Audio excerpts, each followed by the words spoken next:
All right, welcome back to Where Did the Book of Mormon Come From? And we're still going through Second Nephi and seeing that it's very heavily is most likely a big production of Rigdon's, but maybe he uses some of Solomon Spaulding's source material, but we'll come to that as we go along. So in Second Nephi 29, there's the argument that is made that there are those who are going to argue and say the Bible is enough, and that's true. If God gave us the final revelation of mankind in the first century, then that is all sufficient. We've been delivered everything. The faith has once for all been delivered to the saints. Jude verse 3. And that's the way that these attacks always seem to come about. It's also with the Muslims. They do it with us with regards. They'll say, well, how do you know the New Testament wasn't corrupted? And then, of course, the Mormons will say the same thing. How do you know the Book of Mormon, the Bible was not corrupted? Well, number one, you should ask the question, okay, show me where and when was it corrupted? What doctrinally changed?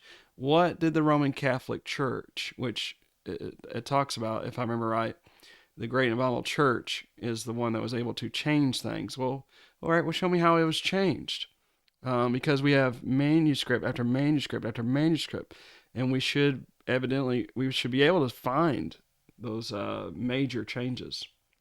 So Rigdon anticipates the objection that will be used. The Bible is all sufficient final revelation of God, and it's indeed the final revelation of God to man. And then what's interesting to me is he gives away himself when he uses the term, just like he did with Christ, just like he did with baptism. He does it with Bible, which is another transliterated term.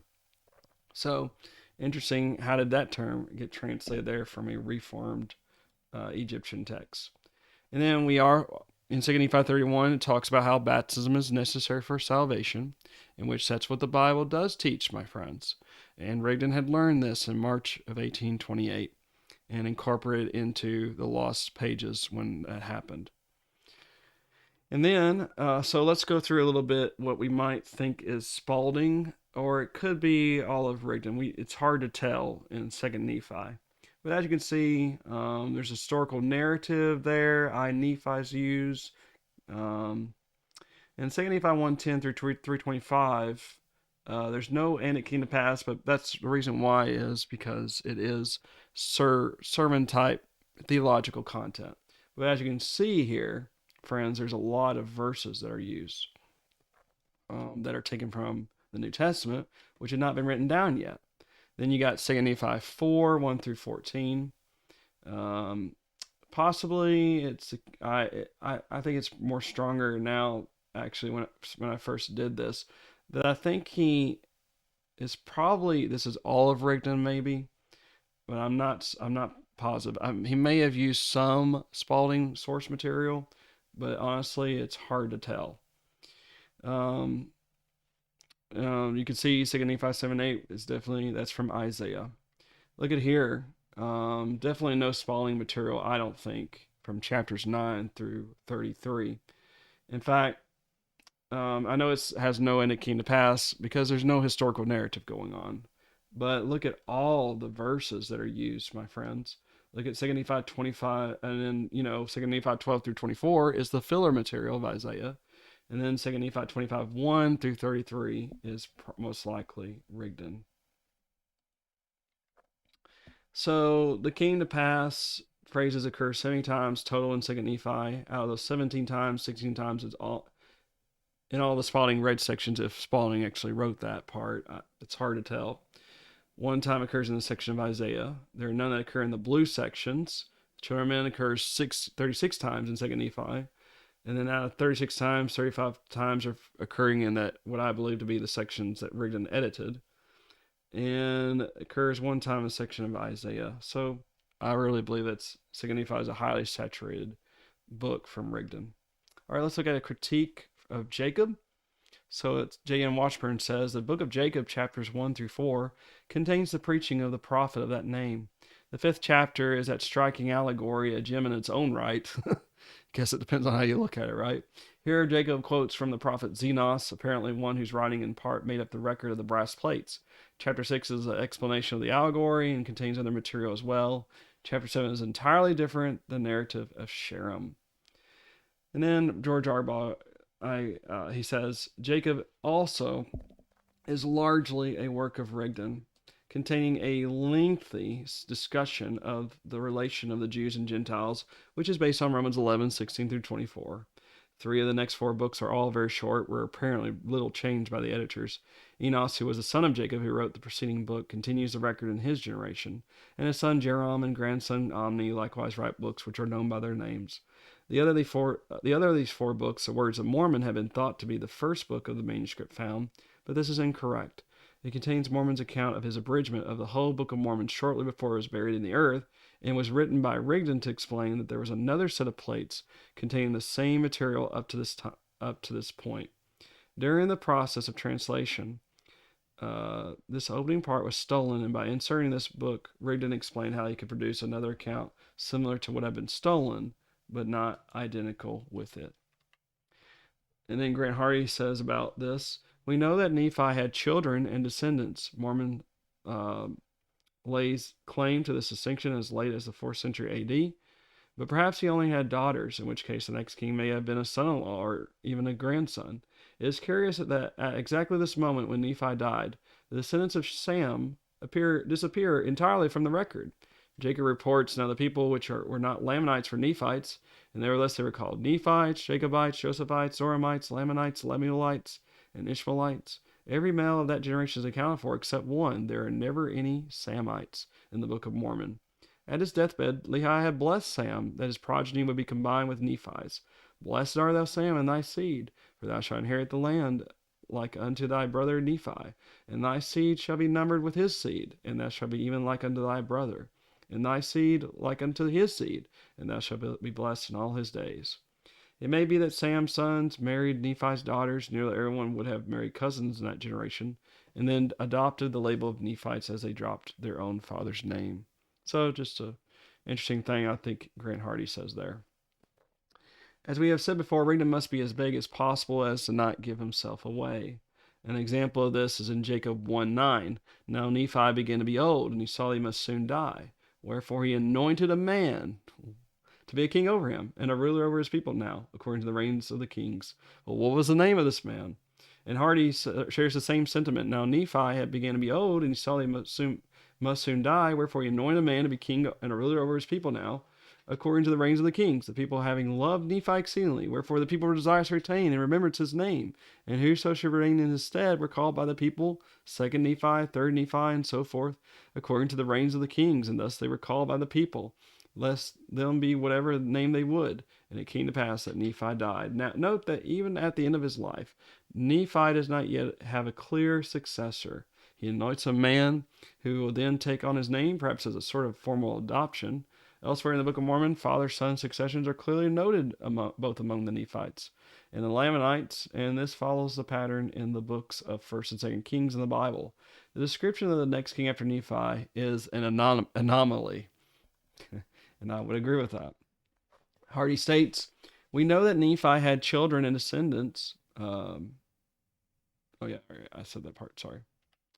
And then Jacob 5 gets the reward for the longest allegory, which is a mixture of the parable of Luke 13:5 through 9, and the olive tree from Romans 11 through 36, and Jesus as the true vine from John 15:1 through 8, and some other scriptures. Clark Braden says this, King Jacob alias Sidney now gives a parable from the Mormon prophet Zenos.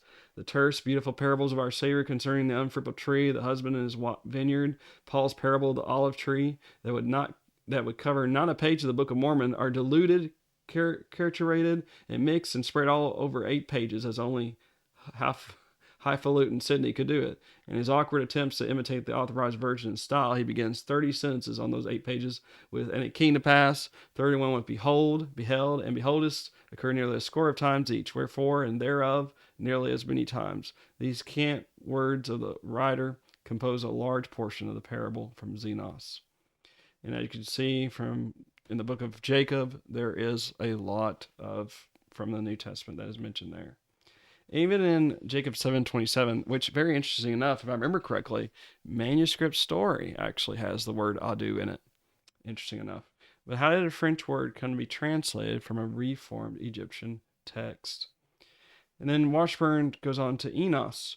The book of Enos, one chapter of 27 verses, is a thoroughly connected record of events that covered a period of many years, fragmentary in the extreme, a departure in its scarcity of detail from the wealth of information in the preceding books. This is autobiographical throughout, a moving record of a man's faith in God. And then Jerome, he says, the book of Jerome, like that of Enos, has but one chapter, this time of only 15 verses. It too gives a history of an extended period, many years certainly, and is devoted to ministry and narrative, told in the first person. And then J.M. Washburn says about the book of Omni. The book of Omni, I'll make it a little bit bigger. Sorry. The Book of Omni is in size alone like those immediately preceding, is another one-chapter book composed of 30 verses. From the point of view of content, the first 11 verses belong with the Book of Enos and Jerome. They're the same in spirit, style, and tone. They differ in one regard. These 11 verses are the contribution to the record of 4 men, Omni, Amaron, Chemish, and Abinadab. Our only account of something like 225 crowded verses, a long time in any case, and a astoundingly long time to be reported in 11 paragraphs. It is worth repeating that from the point of view of style and content, the book of Jerome might as well have 26 verses and include the first part of the book of Omni. The last 19 verses of the book of Omni provide a different kind of study altogether. They constitute a unit quite unlike anything else in the entire Book of Mormon. They could very well and perhaps should be called the Book of Amaleki. These last 19 verses of the book of Amaleki give the account of the affairs of the Nephite people between the approximate dates 175 and 124 BC. But it is not these affairs who give the record its distinctive flavor and value. The foremost feature of Amaleki's contribution is in those happenings which do not belong to that period at all. Few paragraphs go together chronologically. Their material makes them parts of other widely separated portions of the Book of Mormon. Of no other section may this be said. And then Grant Hardy, I thought he also had some interesting things to say. So let's read what he says. Jacob is an interesting figure, but not a major narrator, at least not compared with Nephi. His book consists of just 7 chapters, which include a sermon, chapter 2 and 3, an address to modern readers incorporating Zenos' extended allegory of the olive tree, taken from the brass plates, Jacob 4 through 6, and a confrontation with a heretic named Sherem. From there, the small plates rapidly trail off. 3 narrators write about 2 pages each, and the other 4 write only single paragraphs. And then suddenly we find ourselves at the words of Mormon. For someone reading the Book of Mormon for the first time, this brief section comes as something of a surprise. After nearly 100 pages of narrative in which attentive readers will have learned to distinguish between Nephi, the character, and Nephi, the memorist, it turns out that there is another mind at work in the text. In this 2-page editorial interruption, we discover that everything up to this point was part of a relatively brief document, the small plates of Nephi, that was specifically chosen for inclusion by Mormon, a prophet historian who lived nearly 1,000 years after Nephi. The Book of Mormon will soon resume its chronological advance through Nephite history, but the Words of Mormon is an urgent time capsule from the future dropped into the narrative at about 200 BC. With no warning, we read, "And now I, Mormon, be about to deliver up the record which I have been making into the hands of my son Moroni. Behold, I have witnessed almost all the destruction of my people, the Nephites, and it is many hundreds of years after the coming of Christ." Mormon goes on to explain that after he has written the history of his people from Lehi to King Benjamin, that is from 600 to 120 BC, he discovered the small plates among the many records in his possession.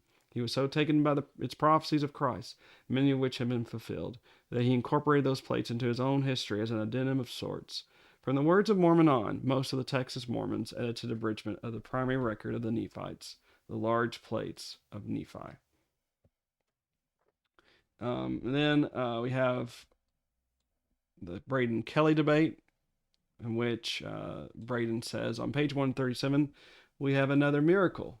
Mosiah, a Nephite, discourses to the people of Zarahemla, Judahites, who left Jerusalem 11 years after Lehi's departure. They had lost all knowledge of God and were atheists, for they denied his existence, and their language had become so changed that they could not understand Mosiah. Yet these atheists who could not understand Mosiah rejoiced exceedingly when he told them what he did not believe and what they could not understand.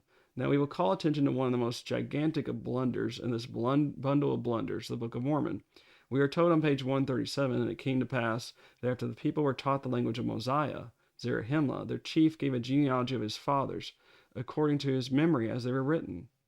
What? The fathers?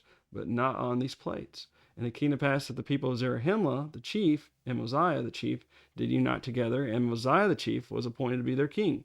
And it came to pass in the days of Mosiah, there was a large stone brought unto him with the engravings on it.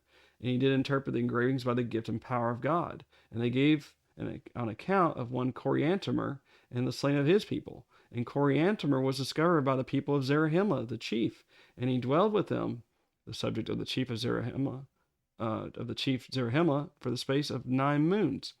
If this language means anything, it means that Coriantumr died among the subjects of the chief Zarahemla in Zarahemla's time. That was about 150 years before Christ. Turn to the book of Ether, and we learn that Coriantumr was the last of the Jaredites who were all slain but Coriantumr, and it's around 600 BC. Mormons may take which horn of the dilemma they please. If the Jaredites were slain before Lehi came to America, Coriantumr was 500 years old when he came among the subjects of King Zarahemla. Or the Jaredites and the Nephites inhabited the same country for 450 years, living together, knowing nothing of each other's existence. The gross contradiction which makes Coriantumr, the last Jaredite, die among the people of King Zarahemla about 200 years before Christ, when the battle of which he was sole survivor occurred more than 600 years before Christ. Either he was over 400 years old, or the Jaredites were not exterminated until 200 years before Christ instead of 600. And I believe he has some good points there to think about. And then you have some verses from the New Testament being in these small books here that you can see. Now, we're going to stop there, and we're going to look at next the power struggle between Joseph Smith and Sidney Rigdon. So let me go there real quick. I think I'm going to come back to these slides. Yeah. So let's start with this. Now, this was really interesting to read about. You see, friends, you got to understand. You got to understand what's going on. I think you can really see that when you start to really study the historical sources. And I think you can see, as we've looked through the Book of Mormon, you can see that there are inconsistencies, there's contradictions, and we see that it's not from God. And the best explanation that I can give is that it was written originally by Solomon Spaulding, but it was transformed by Sidney Rigdon. And, the 116 pages crisis, actually, I think probably, looking back on it, it's a providence of God to show that book was not from God. Just my thoughts. But let's look at this power struggle between Joseph Smith and Sidney Rigdon. We saw that Joseph Smith is the prophet, and Sidney Rigdon would be the spokesman. So here's what some things say. It says, yet in a few years he would experience an even more oppressive dominance by Joseph Smith.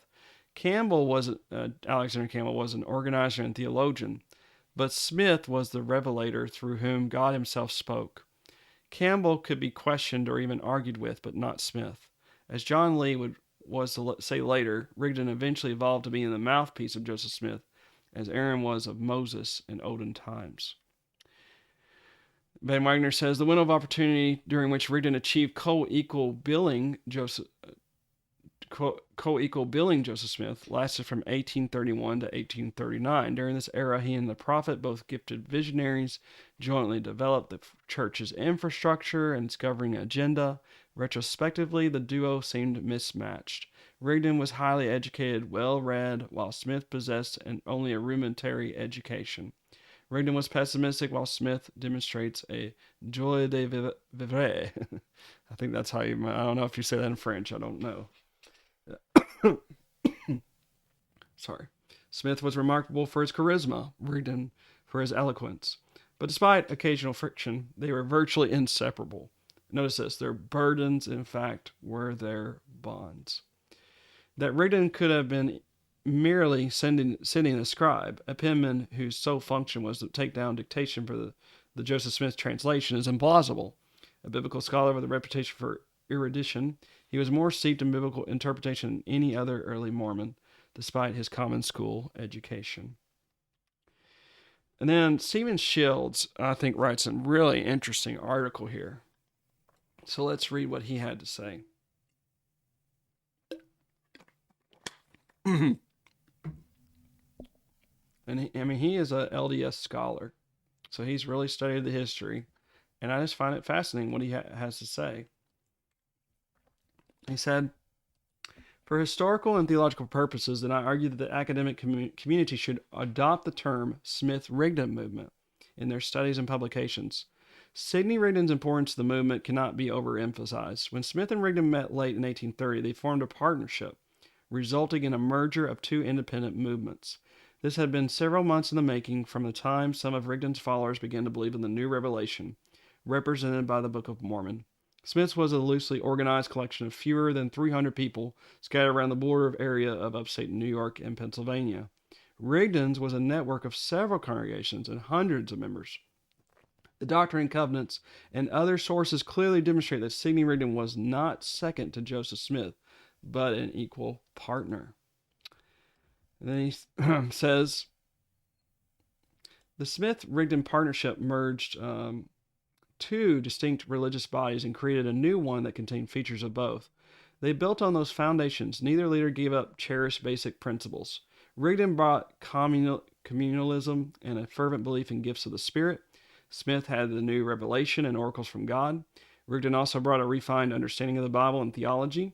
Each leader contributed to the newly shaped church body ideas and skills the other lacked. Sidney Rigdon was well-spoken, educated, and experienced as a church leader. He was appointed to be Smith's principal advisor and spokesperson by revelation. He brought hundreds of his followers into the movement, including Orson Pratt, recognized as the first systematic theologian of the movement. I believe that without Rigdon's contributions, Joseph Smith's church would likely not have developed its several distinct teachings and practices. Indeed, much of the theology was founded on disciples' doctrine, which Rigdon and his followers brought with them. When Sidney Rigdon merged his faith community with that of Joseph Smith, the demographics of the movement shifted dramatically. Rigdon's followers who were attracted to Smith's message were at least double the New York and Pennsylvania membership to begin with, but within a few months, the newly merged church population in Ohio reached upwards of 1,000 members. These new members were not new. Most of them had been members of the various congregations of disciples under Rigdon's bishopric in the Kirtland area and had followed him out of Campbell's movement. Historian Mark Staker noted that former disciples were the majority, had been taught by Sidney Rigdon, and that Smith built on that foundation. Sidney Rigdon's contributions to the original church and this overall movement need to be written back into the history of the movement, regardless of what happened to his relationship with Smith in succeeding years. Rigdon delivered every major speech and sermon in the first decade of the church's history, dealing with faith, repentance, baptism, spiritual gifts, the millennium, and communitarianism. Smith and Rigdon's first joint project was revising the Bible, although Smith had begun this a few months earlier. It had languished, but now consumed much of the attention of the partners. Not long after, Smith and the New York, Pennsylvania group relocated to Kirtland. The Book of Abraham project began and continued concurrently with the Bible revision. Richard Van Wagner has described Smith and Rigdon as equals. He noted that Smith used the term having a revelation when referring to the statements he issued in response to specific questions or crises. Rigdon was privy to the same epiphanies, and several early revelations were given to both men simultaneously. And these include those in Doctrine and Covenants, as you can see there. The one dated in February 16, 1832 is important evidence of Rigdon's equal status with Joseph Smith.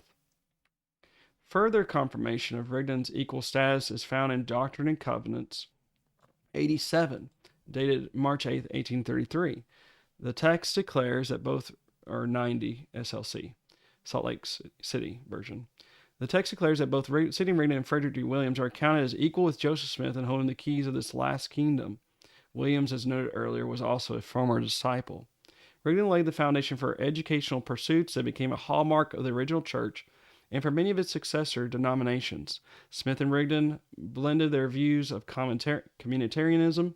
Rigdon proposed ideas. Smith confirmed them by revelation. Sidney Rigdon was responsible for the basic articulation of the church's identity, mission, message, and beliefs, with his lectures of faith having equal canonical standing with Smith's revelations. His influence was far-reaching and gave shape and longevity to what otherwise may have been a short-lived religious experiment in upstate New York. Joseph Smith and Sidney Rigdon both had pivotal roles in shaping the movement that emerged from their partnership. So you can see, even here, we see the growth of the church. So during the year from 1830 to 1844, Mormonism grew from about 100 believers in the Book of Mormon to a highly organized church with a mature theological system which claimed nearly 25,000 members. Two of the men most responsible for the church's success was Joseph Smith Jr., the founder of Mormonism, and Rigdon. Smith claimed to be God's prophet in the last days, and Rigdon was his counselor, scribe, and mighty spokesman. However, Rigdon was much more to Mormonism than an efficient side to aid to the prophet. He was intimately involved in directing every major endeavor of Mormonism during its first decade. Smith and Rigdon blended their energies, abilities, ideas, and dreams for the future to become an exceedingly dynamic and successful leadership team. Rigdon's tremendous contributions came where Mormonism needed them most critically. And then look at this. In the early 1840s, Mormonism strayed away from what Rigdon considered the essentials of Christ's church. In 1844, after the death of Joseph Smith, Rigdon was defeated in his attempt to redirect the course of Mormonism. Rigdon then formed a Mormon schismatic group, the Church of Jesus Christ, through which he sought unsuccessfully to reestablish Mormonism in its former purity. After the failure of this religious group, he believed that no church on earth represented Christ's New Testament teachings. The last 30 years of Rigdon's life were ones of religious isolation, during which he refused to associate with the polygamous Mormonism, yet remained faithful to the concept of the Mormonism of the 1830s.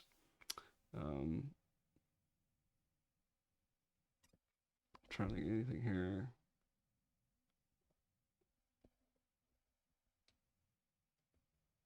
Okay. Oh yeah, this part here at the very bottom. Rigdon was a refraction of the religious tendencies held by millions of early 19th century Americans who were greatly concerned about the fate of their eternal souls and joined one religious denomination after another. The Baptists, Methodists, Congregationalists, Presbyterians, Campbellites, and Mormons regularly proselytized each other's congregations. Although Rigdon participated in the common activity of changing churches, he cannot be considered as merely another convert, since he was a man of considerable ability and especially oratorical power.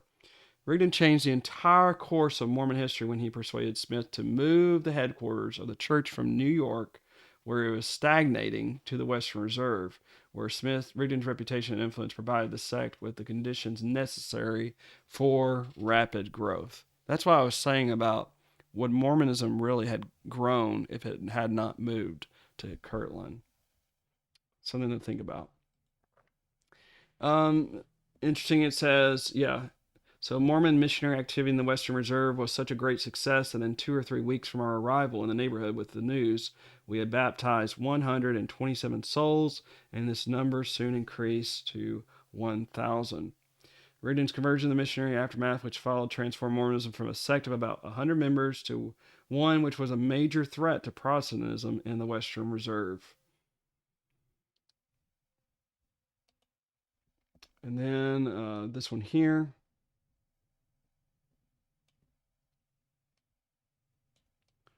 So I want to talk about how their burdens became their bonds. They had some struggles together. There was this seesaw power struggle that they both had.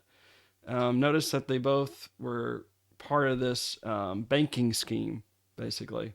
Smith and Rigdon devised a plan whereby their investment in the bank note plates could be salvaged and their economic problems solved. On January 2nd, 1837, a special committee of the Kirtland Safety Society, of which Rigdon was chairman, adopted the Constitution and Articles of Agreement of the Kirtland Safety Anti-Banking Company.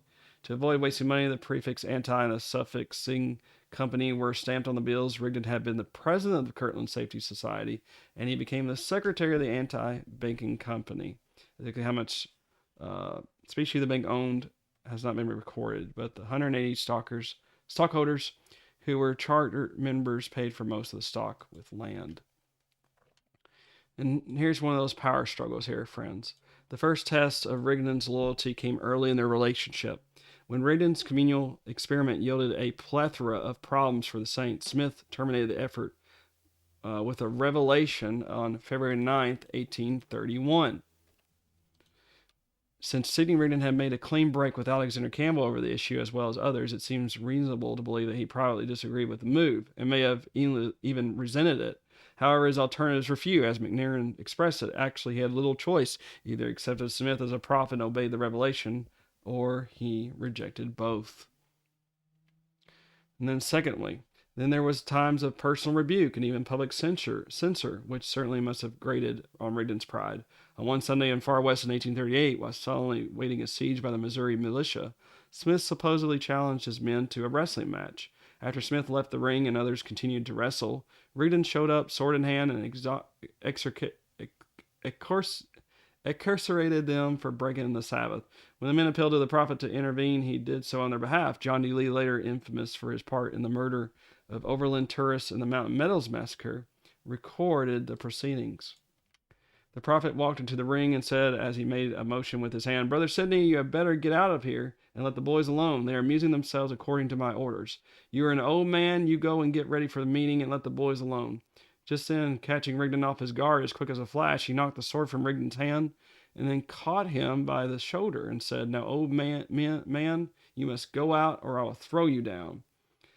Rigdon was as large a man as the prophet, but not so tall. The prospect of a tussle between the prophet and the mouthpiece of the prophet was fun for all but Rigdon, who pulled back like a crawfish. But the resistance was useless.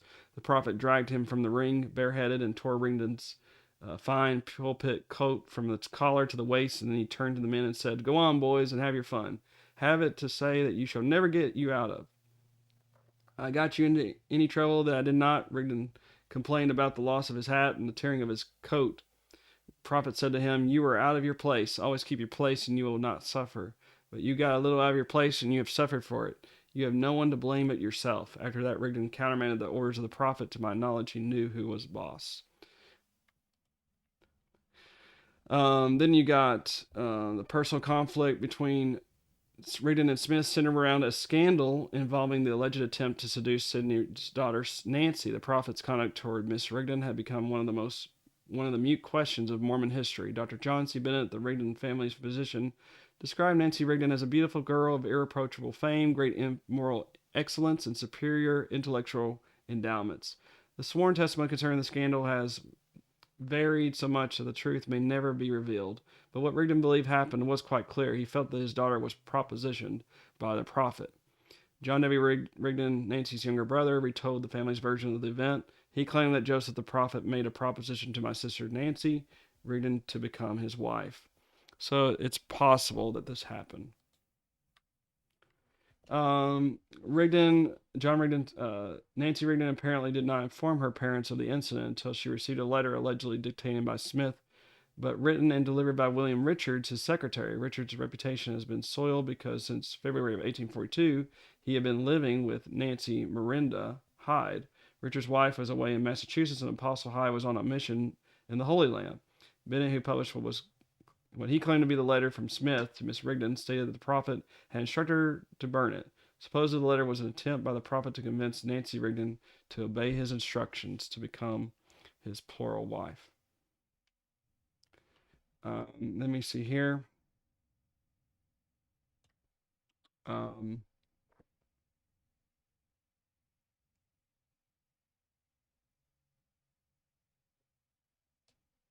Yeah, here. This is this is the part where Rigdon comes back to try to become the guardian of the church. After the speech, Rigdon requested William Marks, the Nauvoo stake president, to call a special meeting for August 8th, 1844, to choose a church guardian.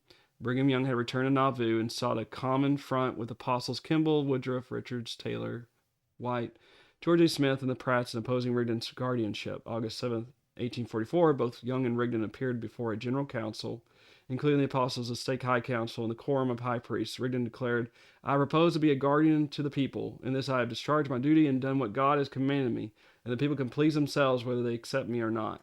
Young claimed, I do not care who leads the church, even though it were Anne Lee.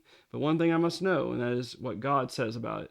I have the keys and the means of obtaining the mind of God on the subject. Young established the claim of the 12 when he declared, Joseph conferred upon our heads all the keys and powerful belongings to the apostleship, which he himself held before he was taken away. When he said, no man or a set of men can go between Joseph and the 12 in this world or in the world to come. Young was proposing that the quorum of 12 he considered an ad hoc presidency of the church.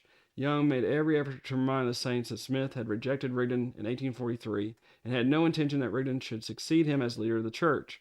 Young also took a great pains to create the image among the masses of the church that he was the prophet's chosen successor. He borrowed Smith's favorite horse, Joe Duncan, and rode through the streets of Nauvoo on the prophet's well-known mount to show the entire population that he had replaced the martyr. And then you have here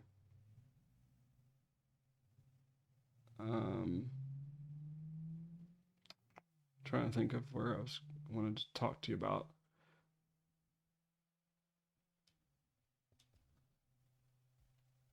Anyways, we could see there, friends, that there was evidently this power struggle between Joseph Smith and Sidney Rigdon, as you can see. I also would like to talk about this part here. I think this is very important. Let me, we're 36 minutes in, so it's actually interesting that this comes from we've learned that Joseph Smith and Rigdon did not use the Book of Mormon very much.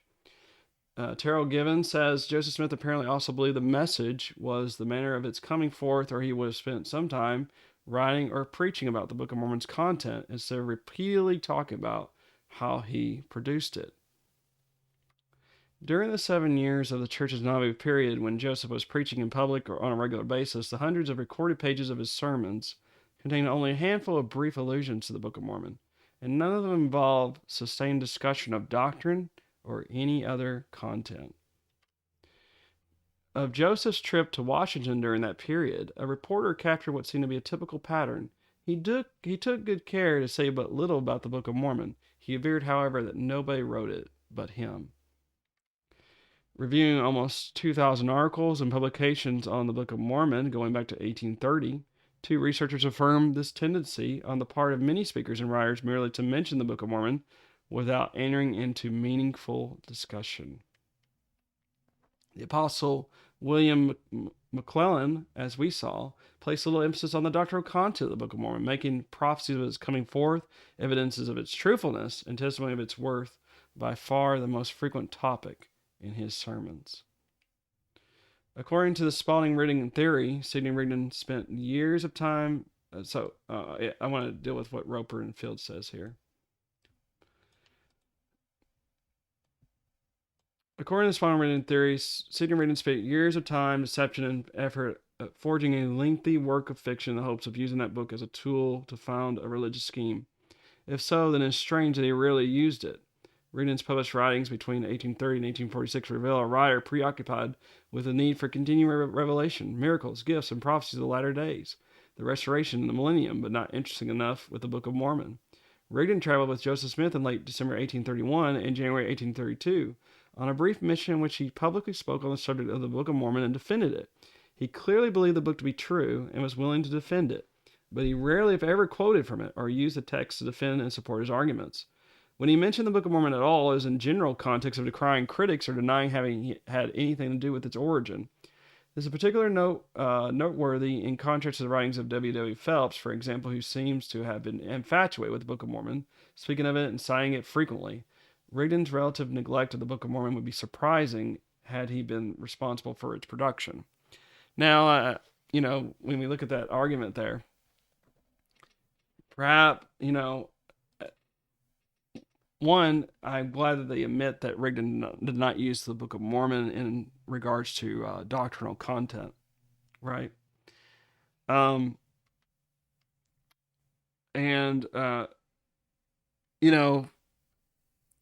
Possibly. I mean, if I was involved, probably in a production of the Book of Mormon, I wouldn't really.